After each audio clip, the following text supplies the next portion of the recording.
Yo, tamang gala kahit winter. Ganun talaga kapag kalad ka rin. Kapag niyaya, go lang. Lalo na at bagong experience to. At grabe, puno ang parking space. At nakakatuwa na kahit winter ay meron pa rin mga outdoor activities katulad nito. Marami din mga teenagers at mga mas bata pa ang nandito ngayon. Dahil na rin siguro ang temperature ngayon ay nasa -8 to -4 lang. Kaya naman hindi rin ganun kalamig. Pero bagong lahat, pupunta muna kami ng banyo para mag-jingle bell all the way, na kung saan ay madadaanan mo rin ang kanilang cafeteria.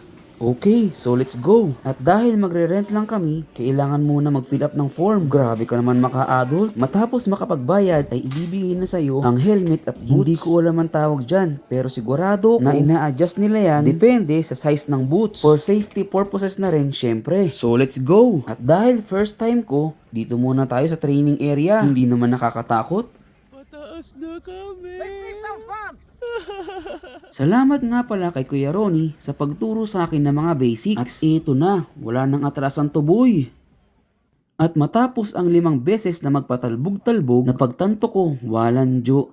Piki pala ako. Pero okay lang. Dahil matapos ang ilang beses na pagtumba, ay nakompleto ko rin ang pag-slide. Hindi man perfecto, pero at least may improvement. At para sa akin, ito ay isang achievement. Basta tandaan natin, hindi tayo matututo kung hindi tayo matutumba at mabibigo. Lakasan lang ng loob at higit sa lahat, tiwala sa sarili.